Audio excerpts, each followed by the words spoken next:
चलते हैं महाराज जनक जी की पुष्प वाटिका में। जैसे हमारे निकुंज में सुंदर फूलों से श्रृंगारित सिंहासन पर प्राणाराध्य युगल सरकार अनशन पर भुज दिए बिलोकत इंदु बदन बिबियोर करत पान रस मत परस्पर लोचन त्रसित चकोर। आज ऐसे सियाजू के नेत्रों में जब रामजू के नेत्र मिले, प्रथम मिलन है। चंद्र चकोर की भांति चकोरी जैसे चंद्रमा के रूप का पान करती है, ऐसे सियाजू के नेत्र और चकोर ऐसे लालजू के नेत्र सियाजू के मुख चंद्र की अद्भुत शोभा का पान कर रहे हैं। सी शोभा ही बरनी प्रभु आपनी दशा विचारी, बोले सुचि मन अनुज सन बचन समय अनुहारी। सियाजू के श्रीमुख चंद्र की शोभा को देख करके प्रभु की दशा बदल गई। प्रभु की दशा बदल गई। ये प्रेमी जन जानते हैं कि अब प्रभु किस दशा में है। मन मन की रुचि जानी नेह विधि अनुसर,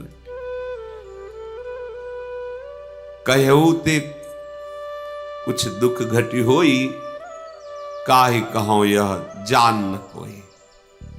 प्रभु के हृदय की जो दशा है अब रहा नहीं जा रहा, किससे कहें। लखन लाल जी से कहा, लक्ष्मण बहुत प्रेम में डूबे हुए हैं प्रभु, तुम देख रहे हो ये वही जनक नंदनी है जिनके लिए धनुष यज्ञ हो रहा है और अपने लोग धनुष यज्ञ देखने आए हैं। यहां गौरी जी का मंदिर है, उनके पूजन के लिए आए हैं। देखो इनके श्री अंग के प्रकाश से पूरी फुलवाड़ी प्रकाशित हो रही है। हमने अपने मन को देखा है, मेरा मन कभी किसी रूप पे आसक्त नहीं हुआ, पर इनकी सुंदरता, इनकी शोभा देखकर मेरा मन क्षुब्ध हो रहा है। सहज पुनीत मोर मनु क्षोभा, मेरा परम पवित्र मन है, पर यह क्षोभ को प्राप्त हो रहा है। प्रेम एक ऐसी महाबल शक्ति है जो भक्त को भी अधीन करती और भगवान को भी अधीन कर लेती है, विवश कर देती। देखो इसीलिए भगवान का एक नाम प्रेमाधीन। प्रभु अपने मन की प्रेम दशा को देखकर कहते हैं कि मेरा परम पवित्र मन है, किसी सुंदरता किसी रूप को देखकर लुभायमान हो जाए असंभव। ऐसा क्यों हो रहा है? लक्ष्मण जी से कह, मेरा मन प्रेम विवश हो रहा है और मुझे शुभ शकुन दिखाई दे रहे, दाहिने अंग हमारे फड़क रहे। हमारे वंश का स्वभाव है रघुवंशिन कर सहज सुभाऊ, मन कुपंथ पगु धरई न काऊ, मोहि अतिशय प्रतीति मन केरी, जेहि सपने हूं पर नारी नहेरी। मेरे वंश का जन्मजात स्वभाव है कि कोई कभी किसी पराई स्त्री को देखने की भी चाह नहीं करता, कुमार्गगामी मन नहीं हो सकता। और मैं अपने मन पर बहुत विश्वास करता हूं, जिसने आज तक कभी विपरीत संकल्प नहीं उठाया, पर आज क्या हो गया? आज ये जनक नंदिनी को देख करके मेरा मन प्रेमासक्त हो रहा है। विधाता जाने क्या है। लक्ष्मण जी से कहे, संसार में ऐसे ज्यादा पुरुष नहीं होते जो युद्ध के अवसर पर कभी पीठ न दिखाएं, दरवाजे पर मांगने वाले को कभी विमुख न जाने दें और पराई स्त्री पर कभी आसक्त न हो। ऐसे ज्यादा पुरुष नहीं होते।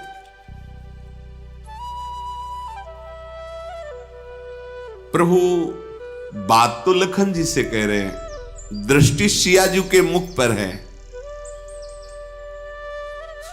सियाजू को एकदम चेतना से आती है। सखियां कह रहे कि गौरी पूजन करके शीघ्र चलना है। फिर एकदम चेतना सी जागृत होती है। बार बार चंचल ने, कहां गए वो राजकुमार? सखियों ने कहा, विवश मत होइए, देखो वो लता की ओट में वो विराजमान। फिर नेत्र जाकर प्रभु के मुख चंद्र की शोभा का पान कर रहे। प्रभु भी फूल का दोना हाथ में ही है और जानकी जी को निरख कर प्रेम मगन हो रहे। दोनों चंद्र चकोरी की भांति विवश हैं। सखियों को लगा कि ज्यादा समय यहां व्यतीत नहीं करना चाहिए। कहा, सियाजू आप शीघ्र चलें। चलना शब्द सुनकर सियाजी ने भर नेत्र देखा और आंख बंद कर ली, मानो प्रभु के रूप को अपने मानस पटल पर, अपने हृदय पर बसा लिया।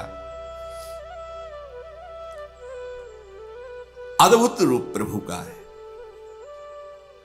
नीलकांति, वो नीलिमा है ही नहीं सृष्टि में।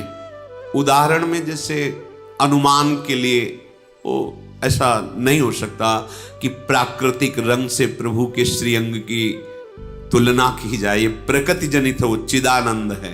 जैसे कहा गया, केकी कंठाभ नीलम, मोर के गले की जैसे नील कांति। जैसे कहा गया है कि नवीन जलधर मेघ की कांति। कहा अनुमान के लिए केवल कि ऐसा हो सकता है, नहीं, कोई नहीं। ये उपमा और अनुमान और अलंकार से बहुत अलग है। यह अद्वितीय सच्चिदानंद है। बिना प्रेम दृष्टि प्राप्त हुए, दिव्य दृष्टि प्राप्त हुए अद्भुत नीलकांति। गौरवर्ण लखनलाल जी पास में, अरविंदाक्ष, विशाल मनोहर, विशाल भयानक नहीं, मनोहर। कुछ कुछ अरुणिमा है नेत्रों में और प्रेम युक्त है।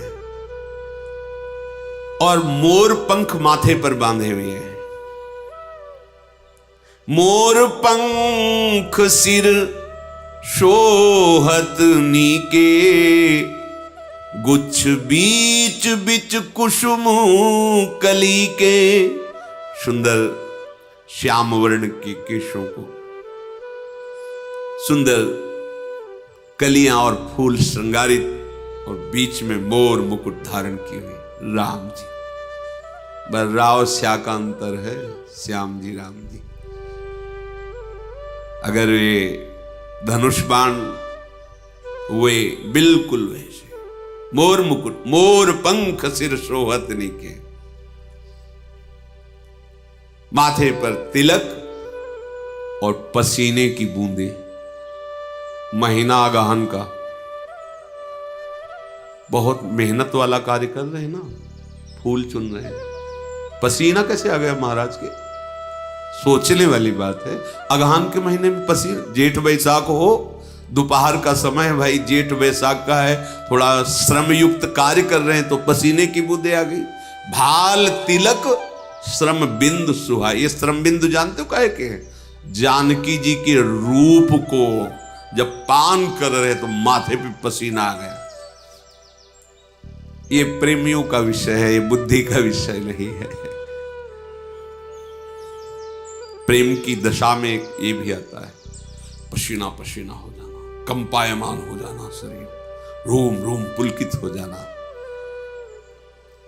सुंदर मकराकृत कुंडल, धनुष के समान टेढ़ी भौहें, रत्नारे नेत्र, ठोड़ी, नाक, गाल बड़े ही सुंदर, और मंद मुस्कुराहट करोड़ कामदेव मूर्छित हो जाएं, और गंभीर स्वभाव, इधर मोर मुकुट वाले का रसीला स्वभाव, टेढ़ी चाल, तिरछी चितवन, बाके बाके, इनका सब कुछ बाका। ये सीधे महाराज, बड़े गंभीर महाराज, नेत्र भी बहुत संभाल के उठाना, बिल्कुल एक एक चेष्टा बड़ी गंभीरता पूर्वक। हमारे जो लालजू महाराज है ना, छैल छबीली लाडली, छैल छबीले लाल, ये महाराज तो रस बरसाते रहते। उधर महाराज बहुत गंभीर, बहुत गंभीर, यही वही यहाँ वहां दो बालक देखा, मति भ्रम से दो दिखाई देते, एक ही है। वक्षा विशाल, वक्षा स्थल, मणियों की माला,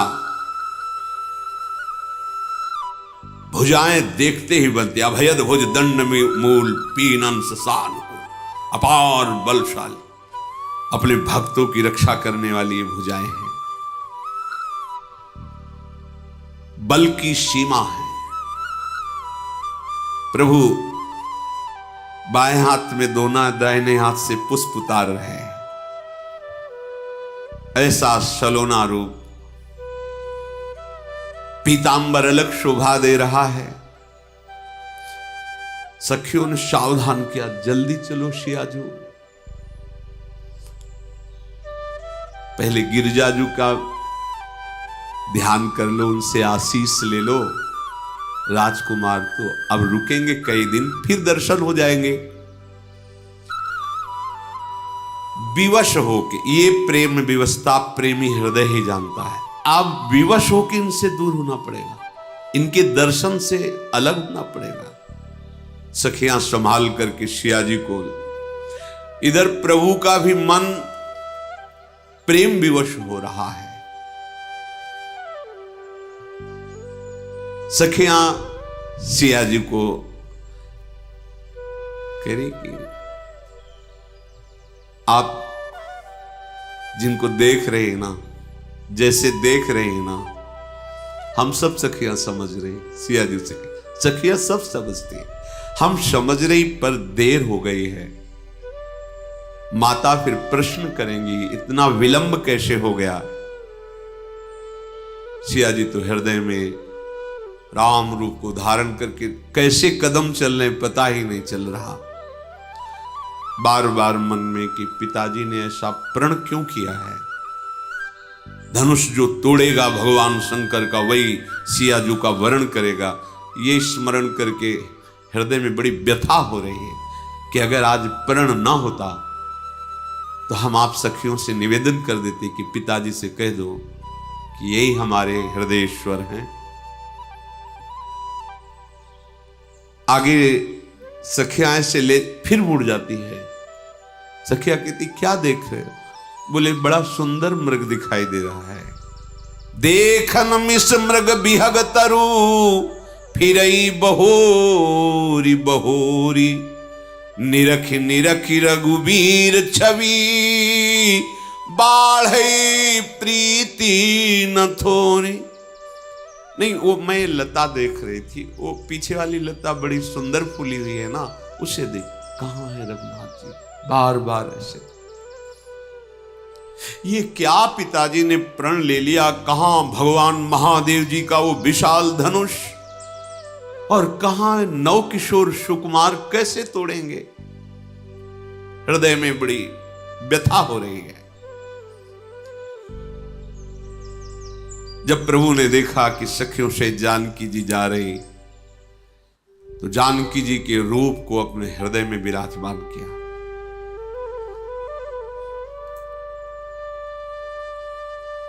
इतना सुंदर रूप लक्ष्मण, त्रिभुवन में कोई इतना सुंदर नहीं जितनी जानकी जी सुंदर है।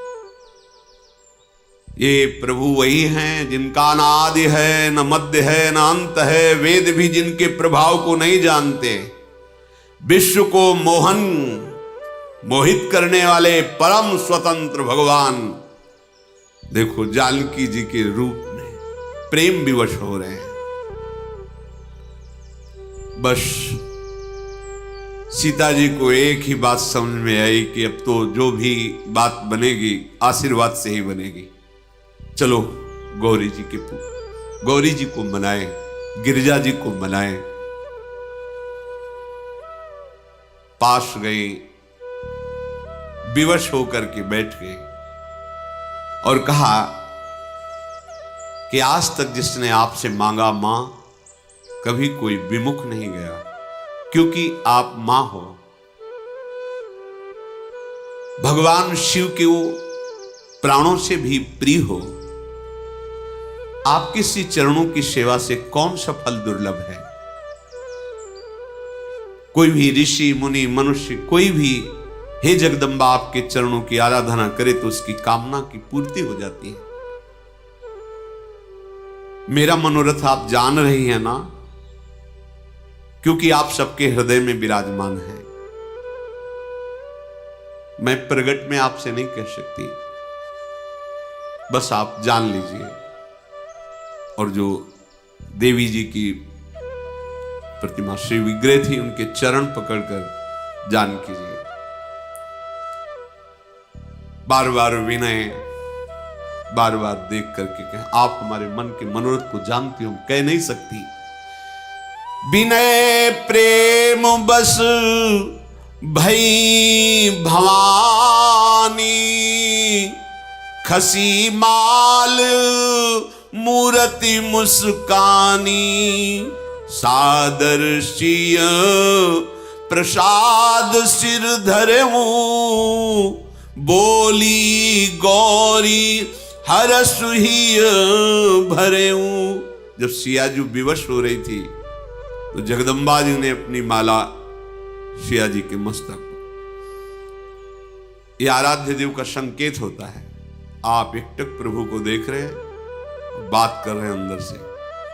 कोई पुष्प गिर जाए कर कमल का, कोई श्रृंगार, समझ लो सीधे बात हो गई आपकी। बहुत बार ऐसा प्रेमी जनों को अनुभव होता है। खसी माल, तत्काल माला गले से श्री जानकी जी ने, और देखा कि श्री विग्रह जगदम्बा का मुस्कुरा रहा है, और मुस्कुरा ही नहीं रहा, जगदम्बा बोलने लगी। बोली, सुनो सिय सत्य असीस हमारी, पूजी मन कामना तुम्हारी।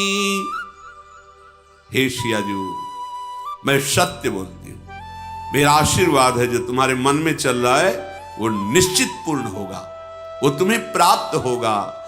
मनु जाहि राचु मिली सोबरु, सहज सुंदर सावरो, करुणा निधान सुजान सीलु, सनेहु जानत रावरो।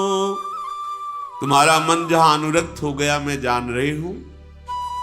स्वभाव से सांवरे सरकार तुम्हें मिलेंगे, जिस भाव से तुम चिंतन कर रही हो वो बहुत करुणामय है, वो सुजान सर्वज्ञ हैं, वो तुम्हारे हृदय की बात जान रहे हैं। तुम्हारे शील और स्नेह में वो डूबे हुए हैं, तुम्हें निश्चित उनकी प्राप्ति होगी। ऐसा आशीर्वाद गौरी जी ने, जगदम्बा जी ने दिया। अब तो हृदय में अपार आनंद, क्योंकि जगदम्बा जी ने कहा है कि जो तुम्हारे मन में है, मनुजाहि राच्यो मिली सोबर, सहज सुंदर सावरो, सावरे सरकार को अपने प्रीतम रूप में वर्ण किया, निश्चित तो मिलेंगे।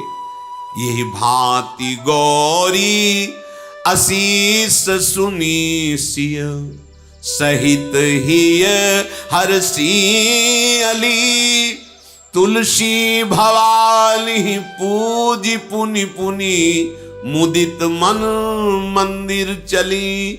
सखियों सहित सियाजू बहुत आनंदित हो गई। जगदम्बा ने वर दिया है, आज तो हमारे सब अनुकूल हो गया। सियाजी सोच रहे, अब मेरे आनंद का ठिकाना नहीं, क्योंकि मुझे आशीष मिल गया है। उसी समय सियाजी के बाम अंग फरकने लगे। मंजुल मंगल मूल बाम अंग, मानो बिल्कुल शुभ घड़ी है। आनंदित होकर राजमहल की तरफ जानकी जी जा रहे। इधर प्रभु सिया जी के रूप का ध्यान करते हुए और उनके रूप की सराहना करते हुए लक्ष्मण जी से कहा विलंब हो रहा है, गुरु सेवा में पुष्प पहुंचाना है। सामने गए, विलंब हो ही गया था। बहुत ही सहज सरल स्वभाव है, सरल स्वभाव छुअत छल नाही, बिल्कुल सीधी बात, जैसा हृदय में वैसे ही बात। प्रणाम किया और कहा गुरुदेव,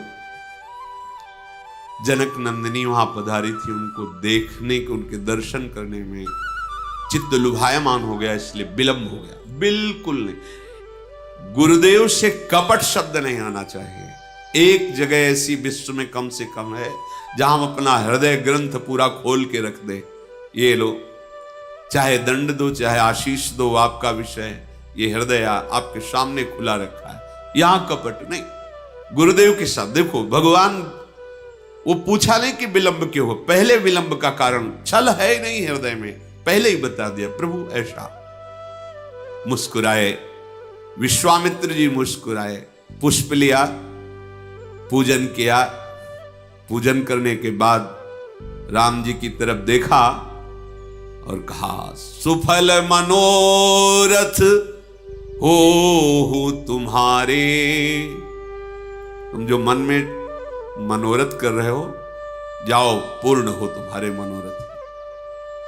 ये सुनकर के राम लखन सुनि भये सुखारे, सुख सिंधु भगवान को गुरुदेव के आशीर्वाद से महान सुख प्राप्त हो रहा है, जाओ तुम्हारे मनोरथ पूर्ण हो। पूजा करके विश्वामित्र जी ने राम जी को ऐसा आशीर्वाद दिया। सुंदर सुंदर भोग बना हुआ था प्रभु को, जो विश्वामित्र जी आराध्य देव के रूप में विराजमान किए, तो भोग लगा, सबने प्रसाद पाया। दिन बीत गया, गुरु की आज्ञा पाकर दोनों भाई राम लखन संध्या करने चले। संध्या के बाद देखा चंद्रमा उदय हो रहा है। प्रभु को तो एक ही बात, सिया रूप हृदय में बसा है। कह रहे लक्ष्मण, बड़ा सुंदर चंद्रमा प्रकट हो रहा है, पर इसको हम सियाजू के रूप से तुलना नहीं दे सकते। क्यों? क्योंकि ये खारे समुद्र से उत्पन्न हुआ है। समुद्र से उत्पन्न होने के कारण समुद्र में विष भी उत्पन्न हुआ था, तो विष का भाई है ये, और दिन में ये शोभाहीन हो जाता है और कलंक भी लगा हुआ है। बेचारा चंद्रमा सियाजू के मुख की बराबरी कैसे कर सकता है? लक्ष्मण, ये घटता बढ़ता रहता है, इसमें बहुत अवगुण है, ये सियाजू के रूप की तुलना के लायक नहीं है चंद्रमा। अगर मैं कहीं कहूं कि जानकी के मुख चंद्र की शोभा ऐसी है तो यह अपमान होगा, अनुचित होगा। सियाजू के मुख चंद्र की बराबरी ये प्राकृतिक चंद्र नहीं कर सकता। संध्या जैसे हुई, सियाजू के रूप का चिंतन करते हुए गुरुजी के पास आए, प्रणाम किया, फिर आज्ञा पाकर विश्राम किया। रात बीतने पर पुनः वैसे ही जगह, पहले लक्ष्मण जी, फिर रघुनाथ जी, फिर विश्वामित्र जी, पूरी दिनचर्या हुई। प्रभु का ऐसा स्वभाव है, जो देखे वो बिक जाए। भक्तों के हृदय में अपने स्वामी का स्वभाव उतरता है। अगर स्वभाव न उतरे तो अभी अनन्यता नहीं, अभी इष्ट प्रेम नहीं है।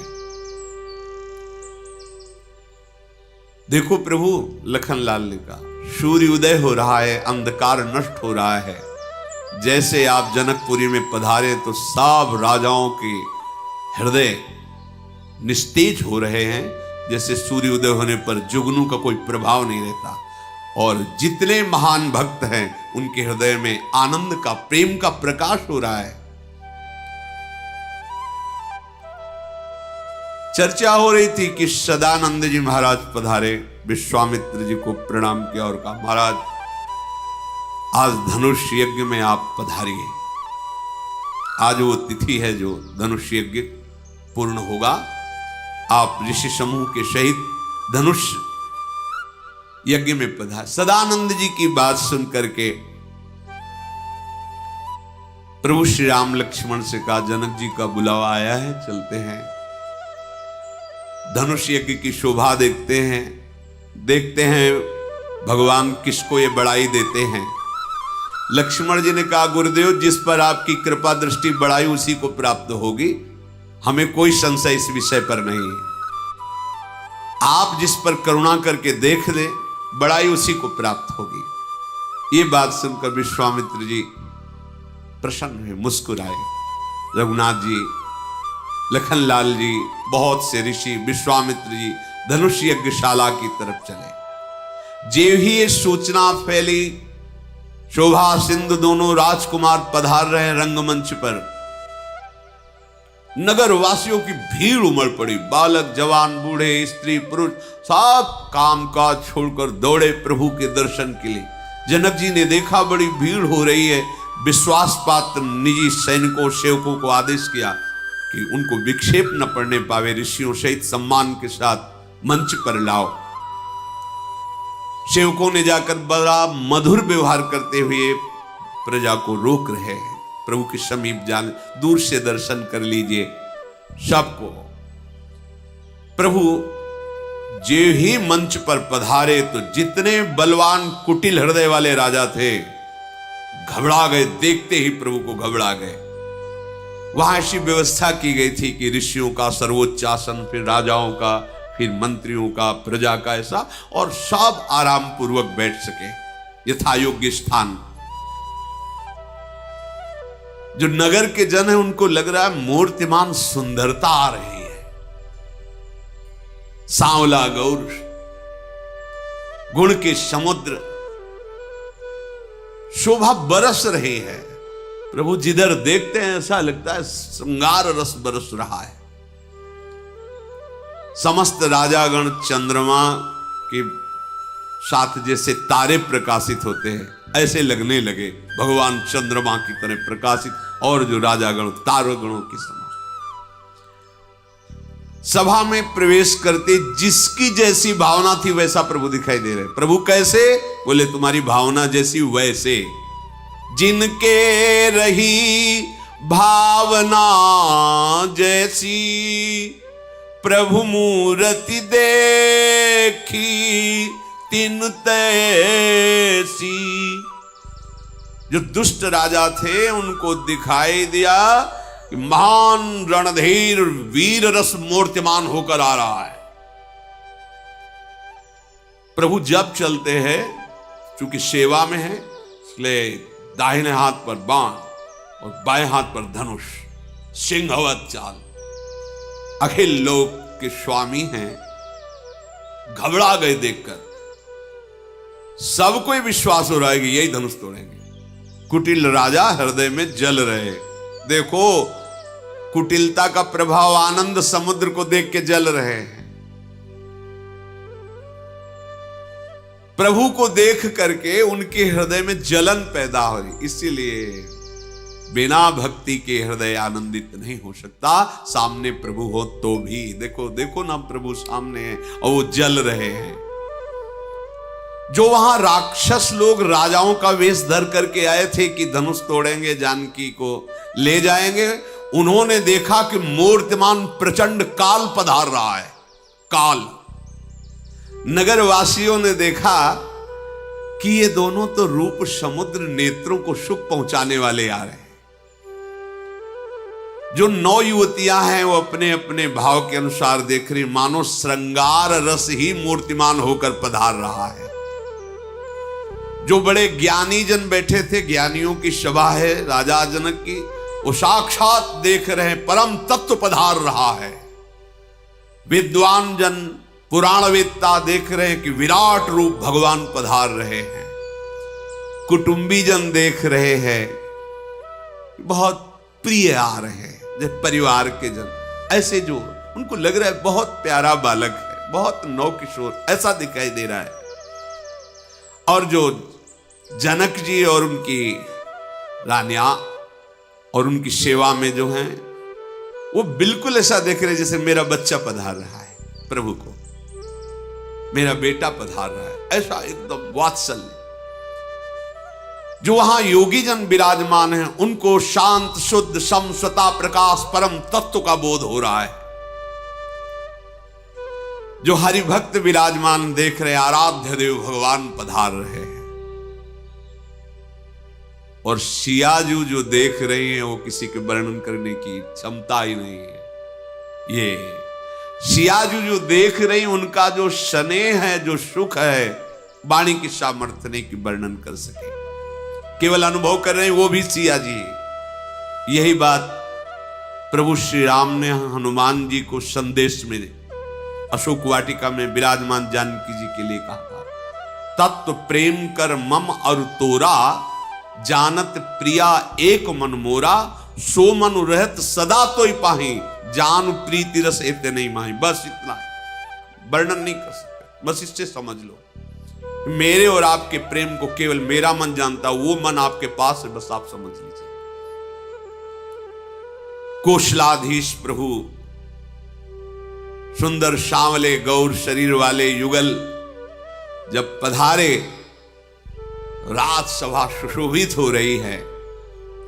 प्रभु का कोई श्रृंगार नहीं किया गया, क्योंकि ऋषियों के साथ राजभवन से आते तो हो सकता था श्रृंगार किया जाता, तो ये तो ऋषियों के साथ पधारे, स्वाभाविक ऐसे।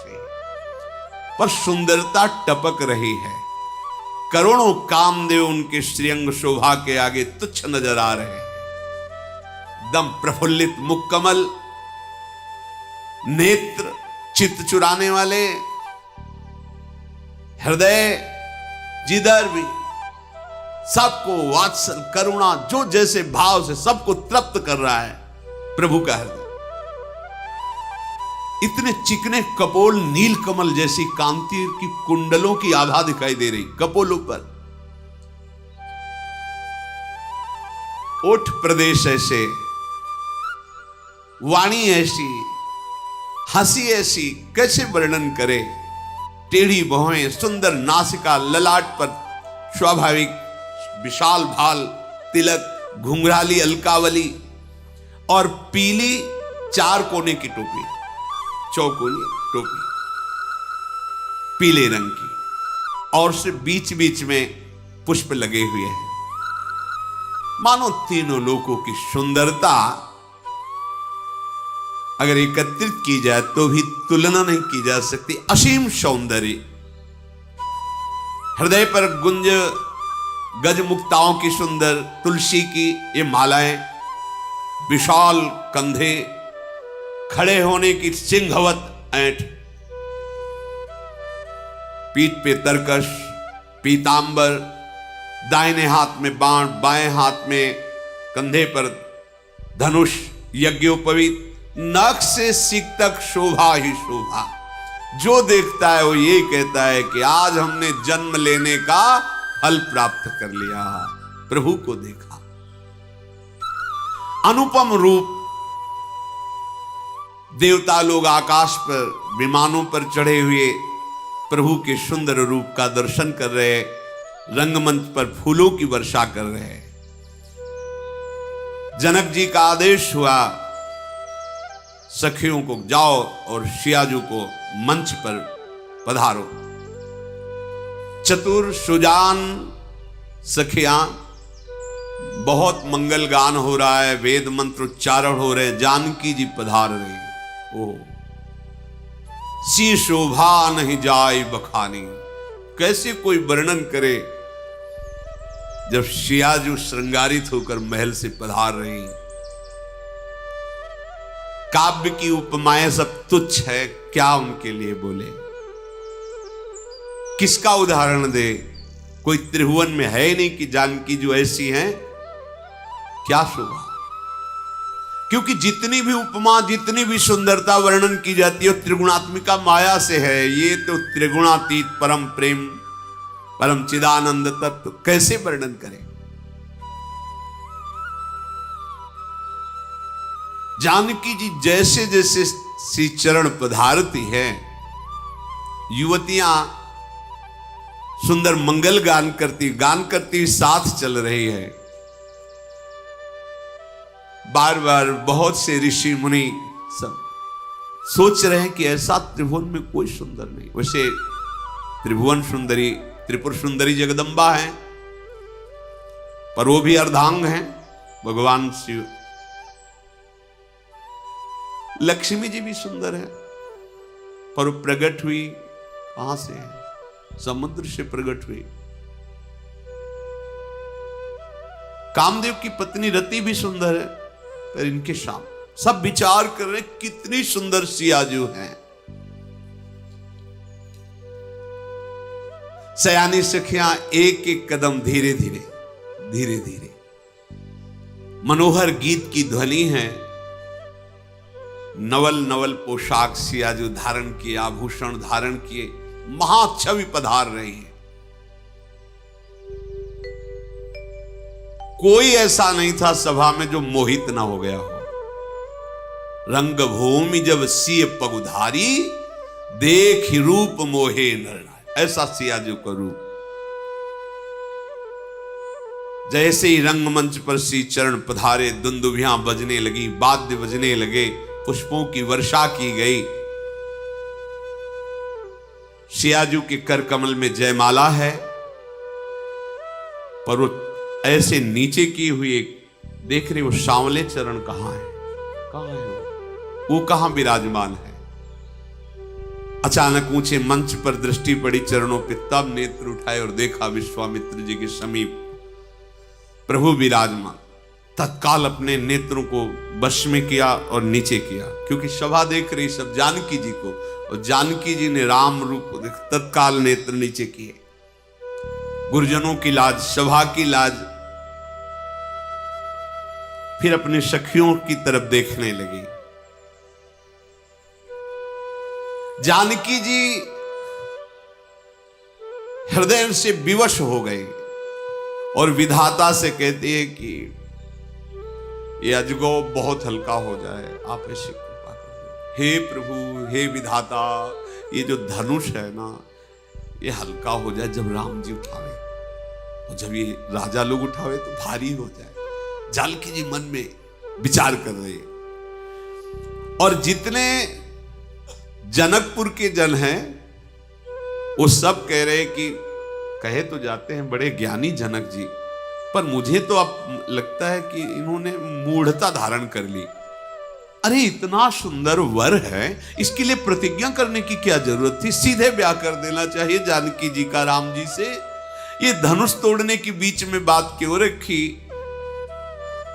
नगर के जो जन हैं वो अंदर ही अंदर, भला जनक जी को कौन भला कहेगा, इनको कौन ज्ञानी कहेगा? इतना सुयोग्य सुंदर वर और उसके बीच में प्रतिज्ञा। हृदय नगरवासियों का संतप्त हो रहा कि कहीं ऐसा ना हो जाए कि कोई दूसरा धनुष भंग कर दे और सियाजू को ले जाए, इसके बाद हम कभी इनके रूप को देख ही ना पावें। जनक जी ने आदेश किया, बंदी जनों को जाओ और हमारा प्रण पूरी सभा को सुना दो।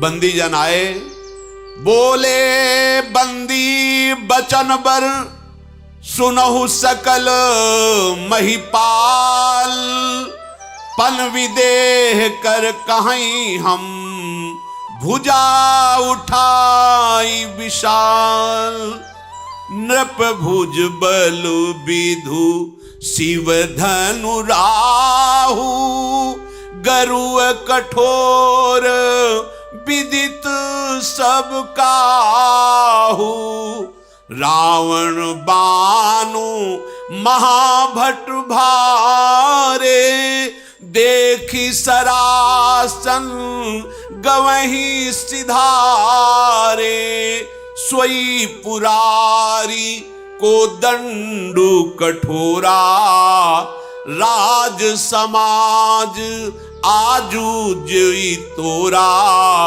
त्रिभुवन जय समेत वैदेही, बिनहि विचारी बरई हठते ही। बंदीजनों ने कहा, सावधान, समस्त राजाजन महाराजाधिराज जनक जी का प्रण सुनिए। राजाओं की भुजाओं का बल चंद्रमा है और भगवान शिव जी का धनुष राहु है। ये बहुत वजन वाला और कठोर है, सबको विदित है।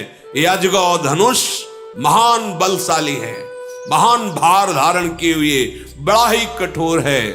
योद्धाओं में सूरवीर रावण और बाणासुर ने प्रणाम करके केवल से उठाने की हिम्मत नहीं रही। दूसरों की हिम्मत अब देखने को मिलेगी। इस भगवान शंकर के धनुष को आज राज समाज में जो भी राजा तोड़ेगा उसे तीनों लोकों में विजय प्राप्त होगी और जानकी जी बिना किसी विचार के अपनी जयमाला उसके गले में डाल देंगी।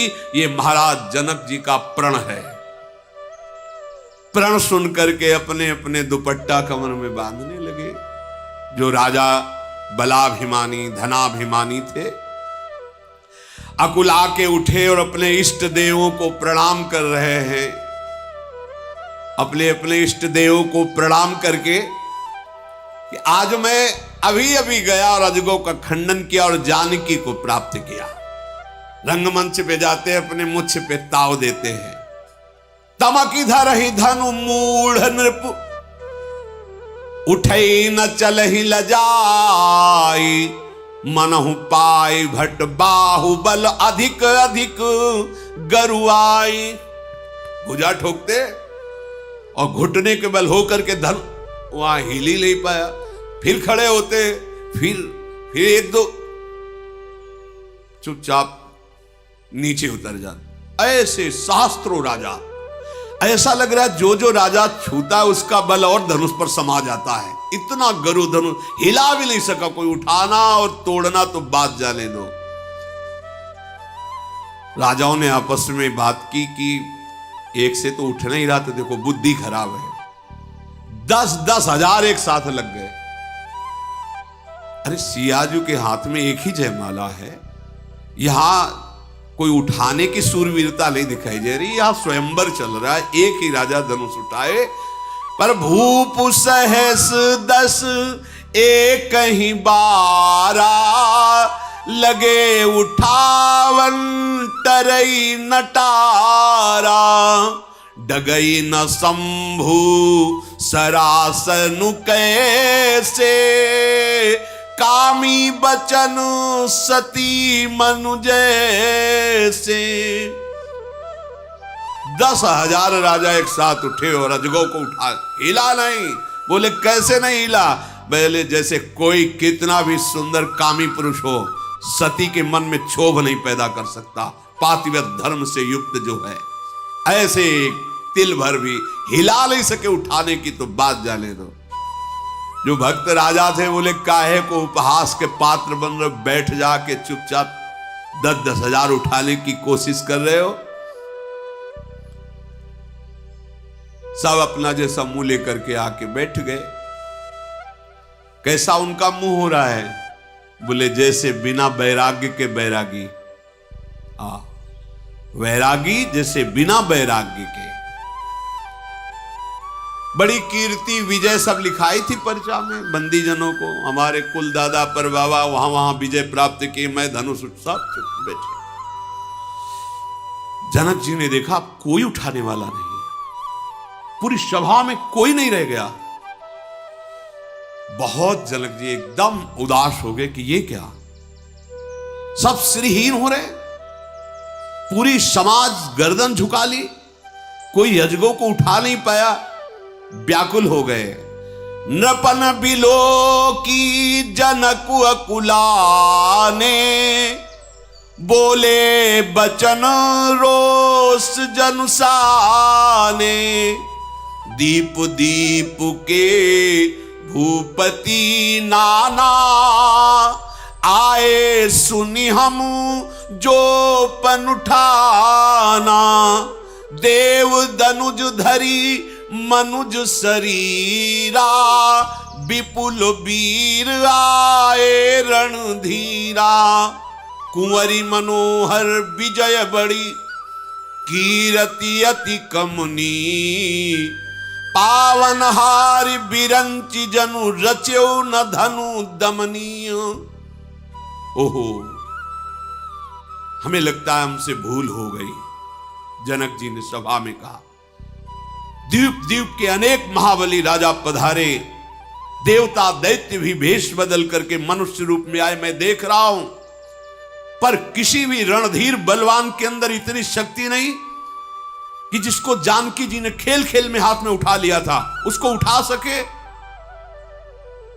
धनुष का प्रभाव, प्रताप, बल, महिमा, यही देख करके हमने प्रण किया था कि जिसको जानकी जी ने से बाएं हाथ से खेल खेल में उठा लिया, जो इसका भंजन करेगा वही इनका पति होगा।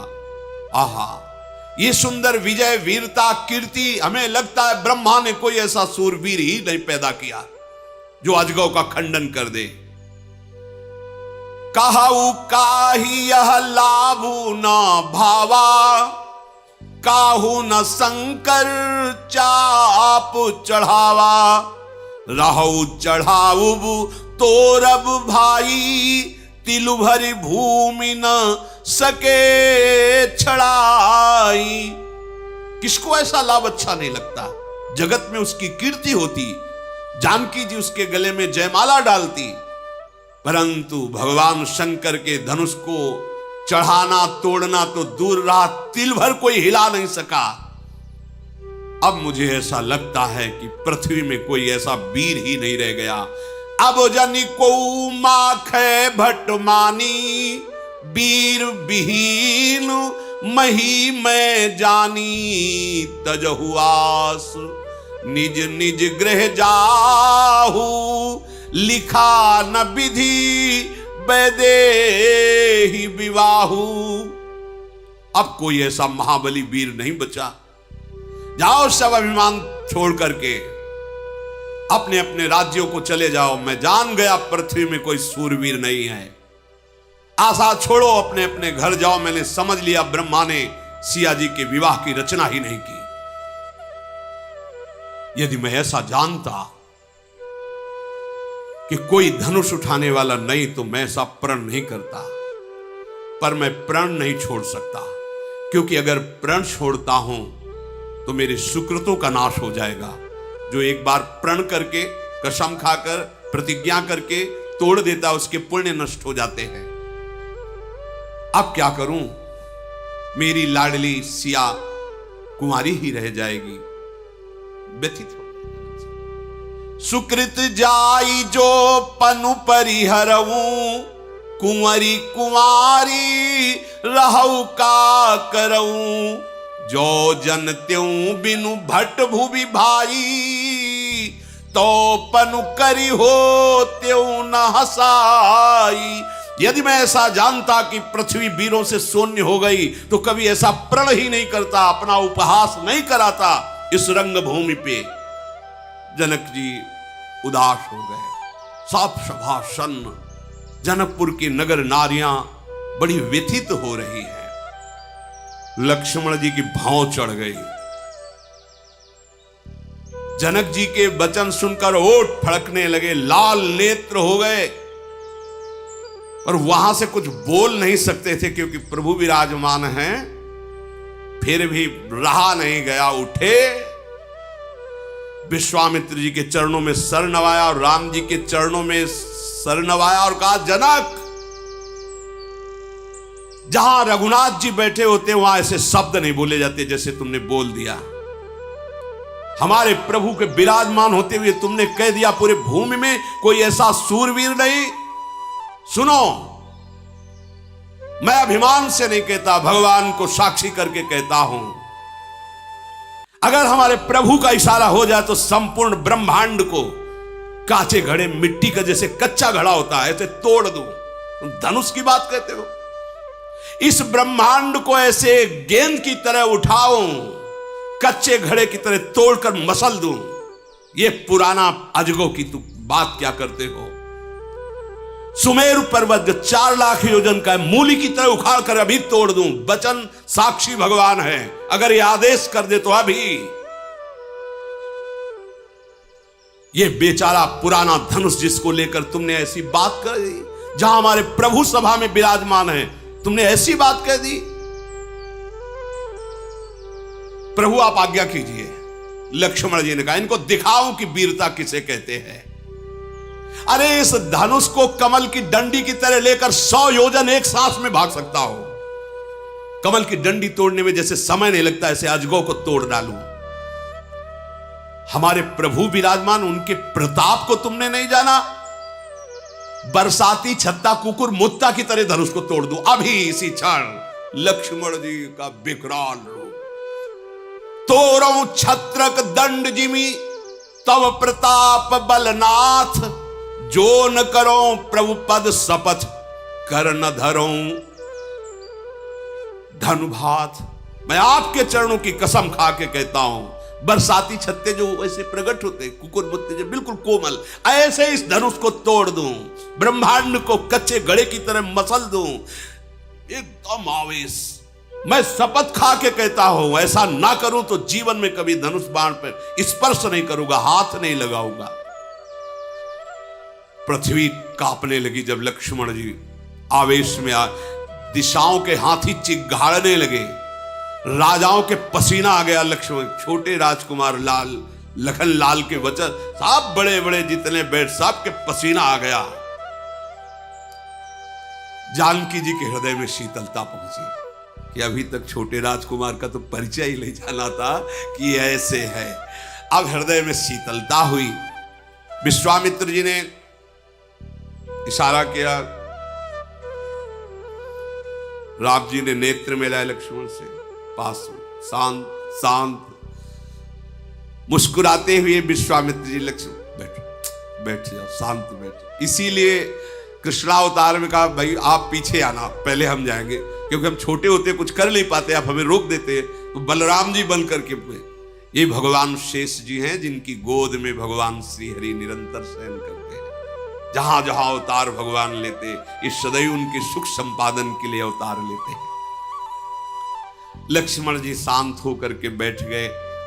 विश्वामित्र जी ने मधुर वाणी में कहा, उठहु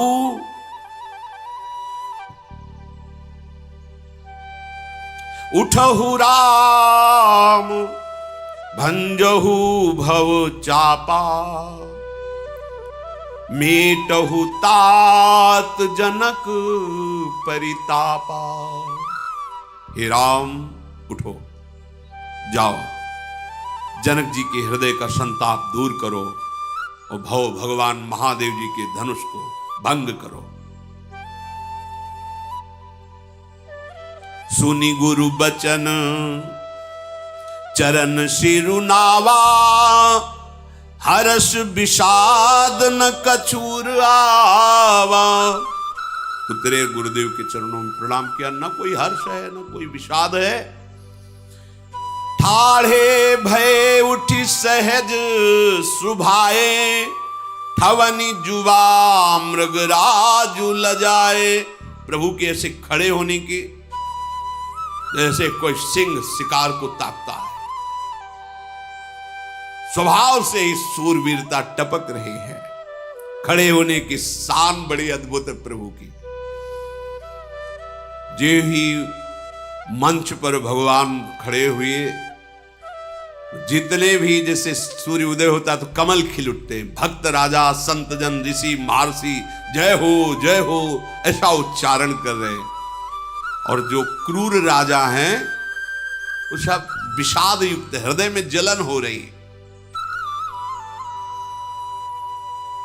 समस्त जगत के स्वामी प्रभु मतवाली गजराज की चाल से धनुष की तरफ बढ़ रहे हैं। जितने भी वहां विराजमान हैं नगर के जन, जनकपुर के, सब सुखी हो गए, हमारे पुण्य काम में आ गए। पहले ही मना रहे थे मेरे पुण्य विधाता आप ले लो और राम जी धनुष भंग करे, सिया जी का ब्याह हो जाए। सब अपने अपने पितर और देवताओं की वंदना कर रहे। हमारी बात बन गई, हमारी बात सुन ली आपने, हमारे सुकृत फलीभूत हो गए। वात्सल्य में भरी हुई जो जनकपुर की वयोवृद्ध सखियां हैं वो आशीर्वाद देती है। भगवान शंकर का धनुष तुम्हारे हाथ में आती हल्का हो जाए, तुम्हें कोई भी कष्ट ना पड़े अंदर ही। पर सीता जी की माता जी ने कहा कि अरे अरे ये क्या करने जा रहे हैं, रोको कोई सखी, इनको रोको। ये सब क्या तमाशा देख रहे हैं? अरे कोई समझा, इनके गुरुदेव भी इनको नहीं बोल रहे हैं। इतने सुकुमार बालक और कहा महा अजगो कठोर विशाल धनुष, और आदेश कर दिया जाओ इन धनुष भंजन करो। नहीं नहीं, जिसको महान बलवान बाणासुर और रावण ने भी स्पर्श भी नहीं किया, उस धनुष को तोड़ने की आज्ञा गुरुदेव ने ऐसे राम जी को की। जानकी जी की मां कहती नहीं नहीं कोई रोक, ये क्या हो गया है? महाराज को भी परम ज्ञानी होते हुए भी वो रोक नहीं रहे हैं। अरे विश्वामित्र जी को क्यों समझाता क्यों नहीं? ऐसे नौ किशोर, अरे जहां रावण बाणासुर प्रणाम करके चला गया, हाथ से भी नहीं छुआ, उसको ये तोड़ देंगे। भला कहीं हंस का बच्चा मंदराचल पहाड़ उठा सकता है क्या? अरे और कोई समझे न समझे, ज्ञानियों के शिरोमणि जनक जी के, उनको तो समझना चाहिए, परम ज्ञानी विश्वामित्र जी, इनको तो समझना चाहिए, परंतु लगता है सबकी चतुरता आज समाप्त हो गई। सखी, विधाता क्या करना चाहता है? एक चतुर सखी ने कहा कि आप महारानी जी, आप ऐसा शोक मत कीजिए, ये छोटे हैं पर बड़े तेजवान हैं। देखो, छोटा देखने पर यह ना समझ लेना चाहिए कि छोटा है। घड़े से उत्पन्न हुए थे कुंभज जी, अगस्त जी, और समुद्र पी गए। प्रकट कैसे हुए थे? कुंभज, कुंभ माने घड़ा, घड़े से प्रकट हुए थे और पी क्या गए? समुद्र। महारानी, छोटा मत समझो। और विचार करो, सूर्यमंडल देखने में छोटा लगता है, पूरे संसार का अंधकार नष्ट कर देता है। और मंत्र बहुत छोटा होता है, आराध्य देव को अधीन कर लेता है। मंत्र परम लघु जासु बस, विधि हरिहर सुर सर्व, महामत गजराज कहूं बस कर अंकुश खर्व। अरे ब्रह्मा विष्णु महेश सबको मंत्र अधीन कर लेता, होता तो छोटा ही है। कितना मत वाला गजराज हो, इतना बड़ा अंकुश उसको घुटने पे ला देता है। महारानी, ये बात सोचना आपको कि ये छोटे हैं, ये नहीं उठा पाएंगे, ऐसा नहीं है। कामदेव के हाथ में फूलों का ही धनुष होता है, बड़े बड़े वीरों को परास्त कर देते हैं। महारानी, हमने सुना है ये बहुत बलशाली, तुम्हें देखने में बालक लगते हैं, ये बड़े सामर्थ्यशाली, विश्वास करो, निश्चित तुम भय और शोक छोड़ो, ये निश्चित धनुष तोड़ेंगे। आप ऐसा मत व्याकुल हो। उधर जानकी जी तो जब प्रभु गजराज की चाल से धनुष की तरफ बढ़ रहे हैं, तो मन ही मन भगवान शंकर और पार्वती से प्रार्थना करती हैं, हो प्रसन्न महेश भवानी, हे भगवान शिव, हे जगदम्बा, हम पर प्रसन्न हो। और आपने आशीर्वाद दिया था कि सुफल मनोरथ होई तुम्हारे, तो आज मेरे मनोरथ पूर्ण होने जा रहे हैं। आप हे शुभ विनायक जन, समस्त देवता, आज हम आप सबसे प्रार्थना करती है कि धनुष बिल्कुल हल्का हो जाए, भारीपन धनुष में ना रहे। रघुनाथ जी देखा सियाजू की तरफ, तो आंखों में आंसू है। बार बार दो प्रकार के भाव प्रकट हुए, कभी आनंद के कि प्रभु अवश्य तोड़ दे, कभी शोक के, इतने सुकोमल रघुनाथ जी, इतना कठोर धनुष। बार बार सियाजू धीरे से रघुनाथ जी की तरफ देख लेती हो, पिता के प्रण को सोचकर फिर उदासी छा जाती है। हे विधाता, किस तरह धीरज धरूं? सिरस के फूल के कण से कहीं हीरा छेदा जा सकता है, अति सुकोमल सिरस का फूल, और हीरा कठोर जो घन से प्रहार करने पर भी ना फूटे। शिव जी का कहां धनुष और कहां ये सुकुमार भुजाओं वाले प्रभु। प्रभु चितई पुनि चितव मही, राजत लोचन लोल, खेलत मन सिज मीन जुगु, जनु विधु मंडल डोल। कभी प्रभु की तरफ देखती, कभी धनुष की तरफ देखती, कभी जमीन की तरफ देखने लगती, क्या होगा? प्रभु ने देखा कि जानकी जी बहुत व्याकुल हो रही हैं। प्रभु के चरणों का चिंतन करते हुए प्रेम विवशता हो रही है। प्रभु तन चितई प्रेम तन ठाना, कृपा निधान राम सब जाना। जानकी जी ने प्रभु के चरणों की तरफ देखा और निश्चय कर लिया, अगर प्रभु ने धनुष नहीं तोड़ा तो मैं अपने प्राण छोड़ दूंगी, पर किसी और का वरण नहीं करूंगी। जानकी जी ने हृदय में निश्चय कर लिया, ये शरीर, ये प्राण, ये मन, ये चेतना केवल प्रभु श्री राम के चरणों के लिए है। कृपा निधान प्रभु मुस्कुराए, क्योंकि हृदय की जानते जानकी की तरफ और धनुष की तरफ ऐसे देखा जैसे महाबलवान गरुड़ छोटे से सांप के बच्चे को। लखन लख्यो रघुवंश मनि ताक्यो, हर को दंडु पुलकी गात बोले बचन, चरण चापि ब्रह्मांड। लक्ष्मण जी ने देखा कि भगवान शिव के धनुष को भगवान श्री राम जिस दृष्टि से देख रहे, समझ गए। तत्काल खड़े हुए और भूमि में चरण आरोपित करके कहा, ए बड़े बड़े दिग्गजों, सावधान, भगवान धनुष भंजन करने जा रहे हैं। ये पृथ्वी हिलने ना पावे, पूरी सृष्टि संतुलन में रहे, क्योंकि कोई साधारण धनुष नहीं, भगवान शिव का धनुष है। सब सावधान हो जाओ। भगवान श्री राम धनुष के समीप गए। भगवान शिव के धनुष को देखा।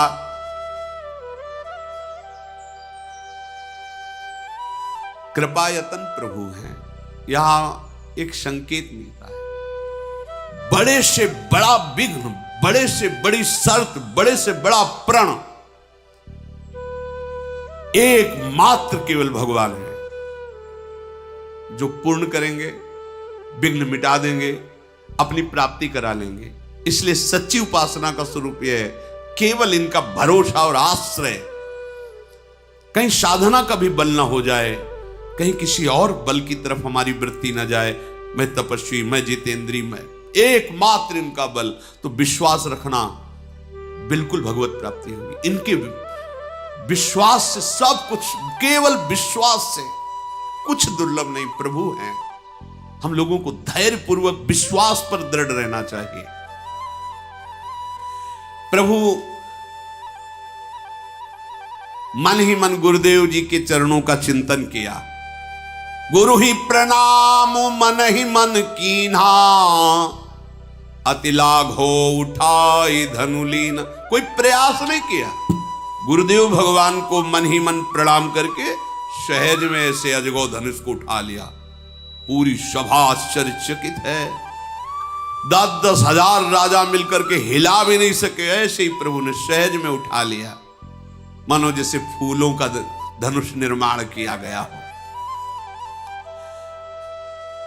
दम के उदामिनी जिमी जब लयवू, पुनि नव धनु मंडल सम भयवू। लेत चढ़ावत खेचत गाढ़े, काहू न लखा देख सब उठाढ़े। तेहि छन राम मध्य धनु तोरा, भरे भुवन धुनि घोर कठोरा। प्रभु ने सहज में धनुष उठा लिया, जोर से खींचा, बीच से भंग कर। कब उठाया, कब खींचा, कब तोड़ा, इतनी फुर्ती से। भयंकर कठोर धुनी हुई जब अजगौ का खंडन हुआ। भरे भुवन घोर कठोर, रवि रवि बाजी तजी मारगु चले। चिक्कर ही दिग्गज डोल, महियहि कोल कूरुम कलमले। सुर असुर मुनि कर काल दीन है, सकल विकल विचार ही। कोदंड खंड्यउ राम तुलसी, जयति बचन उचारहि। घोर शब्द हुआ धनुष भंग होने पर। सूर्य के मार्ग में जो घोड़े थे विचलित हो गए, दिग्गज चिल्लाने लगे, धरती कंपायमान हो गई। शेष वाला कच्छप कलमला उठे, देवता राक्षस मुनि सब कानों पे हाथ, इतनी भयंकर ध्वनि हुई धनुष भंग की। सबको निश्चय है भगवान श्री राम ने धनुष तोड़ा। जय हो जय हो जय हो। प्रभु ने धनुष के दोनों टुकड़े पृथ्वी पर डाल दिए। अब सब आनंद मगन हो रहे हैं, कुछ लोग बहुत जल रहे हैं। भगवान सिंहवत खड़े, धनुष भंग होकर के नीचे पड़ा है। देवांगनाएं नृत्य कर रही हैं, ऊपर से पुष्पों की वृष्टि हो रही, सुंदर देव वाद्य बज रहे हैं। ब्रह्मा ऋषि मुनि सब स्तोत्र करते हुए सिया राम जी के ऊपर पुष्पों की वर्षा करे।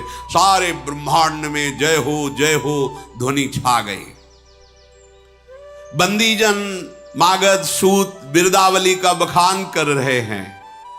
सब लोग आनंद मगन है। झांझ मृदंग शंख सहनाई भेरी ढोल नगाड़े ये सुंदर वाद्य बज रहे। रंगमंच पर युवतियां नृत्य कर रही। सखियों सहित जो जनक जी की महारानी वो बहुत आनंदित हो रही है। सबका हृदय ऐसा हो रहा है जैसे सूखते धान पर पानी की वर्षा हो जाए, लहलहा पड़े। जितने अन्य राजा थे सब श्रीहीन हो गए, निस्तेज हो गए। जैसे सूर्य उदय होने पर दीपक की, सूर्य का प्रकाश दीपक, क्या ऐसे राजा लोग हो गए। सीता जी का हृदय ऐसे हो गया जैसे चातक पी पी रटता रहता है और स्वाति का जल पाता है, परम शीतलता और तृप्ति। ऐसे सीता जी का हृदय आनंद से। राम जी को लक्ष्मण जी देख रहे जैसे चंद्रमा को चकोर का बच्चा देख रहा हो। शतानंद जी ने आदेश किया, सखियों सियाजू को राम जी के समीप ले जाओ और जयमाला वरमाला धारण कराओ। मंगलाचार गाती हुई सखियां बीच में बालहंसनी की तरह श्री जानकी जी धीरे धीरे राम जी के समीप जा रहे हैं। सखियों के बीच में सीता जी की ऐसी शोभा हो रही जैसे बहुत सी छवियों के बीच में महाछवि विराजमान, और दोनों कर कमल में वरमाला विश्व विजय की शोभा जिसमें विराजमान है। एक एक कदम प्रेम विवश होकर बढ़ रहा है। मन में उत्साह है पर शरीर में शिथिलता है, प्रेम शिथिलता। सामने जाकर प्रभु के रूप को देखकर चित्र लिखी सी रह जाती है जानकी जी, हिलना डुलना। चतुर सखी कहती देख बाद में लेना, वरमाला धारण कराओ, सियाजू जयमाला पहनाओ। माला उठाती फिर रुक जाती है, ऐसी प्रेम विवशता है। सखियां गान करती हैं, सिया जी के कर कमल में दोनों तरफ से सखियां सहयोग देती। हाँ, राम जी से कहा थोड़ा झुको, क्योंकि मुकुट धारण किए सिया जी। लक्ष्मण जी सारे से मानो कह रहे कि हमारे यहां झुकने की प्रणाली नहीं है। हमारे यहां झुकने की बड़ा वो एकांतिक जो आनंद विनोद है वो इशारों से होता है, ज्यादा बातचीत से नहीं होता। वो तो रसिकों के चिंतन का विषय होता है। सखियों ने सिया जी के कर कमल को सहयोग दिया। सिया जी ने श्री राम जी के गले में वरमाला पहनाई। जो ही वरमाला धारण हुई, सब ऋषि मुनि आशीष देते हुए पुष्पों की वर्षा कर रहे हैं। जय जयकार हो रही, नौ युवतियां नृत्य करें, ब्राह्मण वेद ध्वनि कर रहे, बिरुदावली का बखान सूत मागध जन कर रहे। अब जो राजा लोग बैठे थे उनके हृदय की दुष्टता उभर पड़ी। अरे उन्होंने कहा धनुष तोड़ दिया तो क्या हुआ, बंदी बना दोनों राजकुमार को, जनक को और सीता जी का अपहरण कर लो, ले चलते हैं हम सब। अपने अपने कवच सुधार रहे हैं, अपने अपने अस्त्र ले रहे हैं। छीन लो सीता को। ये धनुष तोड़ दिया तो क्या सीता जी को ले जाएंगे? मेरे रहते हुए कौन अभी हिला भी नहीं पाए धनुष, और उन्हीं धनुष को ऐसे ही कमल नाल की तरह भंजन करने वाले भगवान को बंदी बनाना चाहते। मूर्खता की हद हो गई। ये जनक कुछ बोले ना तो पूरे मंत्रियों सहित इनको बंदी बना लो। ये भक्त जो राजा से खड़े बोले, निर्लज्जो, थोड़ी भी लाज है तुम्हारे? तुम्हें शर्म नहीं आई? मंच से जाके घुटने टेक के नीचे उतर के आ गए, अजगो को हिला भी नहीं पाए, और तुम कहते बंदी बना लो, छील। अरे प्रणाम कर और जीवन सार्थक कर, ऐसे वचन मत बोलो। तुम्हारी प्रतिष्ठा, सूरवीरता और बल सब धनुष के साथ बह गया जब उठा नहीं पाए थे। कहां गई थी वो वीरता? उठाते धनुष। अरे दुष्टो, तुम्हारी दुर्बुद्धि तुम्हारे मुख में कालिक पोत दी। अरे ईर्ष्या घमंड छोड़ो, नेत्र भरकर परम सुख लाभ लो। ये कौन है? सिया राम जी। तुम काहे को पतिंगा बनना चाहते हो लक्ष्मण की क्रोधाग्नि की? जगमो सखा निशाचर जेते, लक्ष्मण हरे निमिष मौते थे। अरे गरुण का भाग कौआ कभी ले पाया है क्या? सिंह का भाग खरगोश छीन पाएगा क्या? अरे तुम लोग सिया जी के चरणों में प्रणाम करो, ऐसी बात भी मत सोचो। अब कोलाहल राजाओं का, अपने अपने धनुष बाणों सब उद्दंडता। सदानंद जी ने इशारा किया, जानकी जी को एकांत करो सखियों ने, क्योंकि राज समाज है। और सब अपनी अपनी भुजा ठोक करके मंच पर भगवान श्री राम इशारा किया, विश्वामित्र जी ने पास आ जाओ। लक्ष्मण और भगवान श्री राम विश्वामित्र जी जानकी जी को एकांत। राजा लोग क्रोध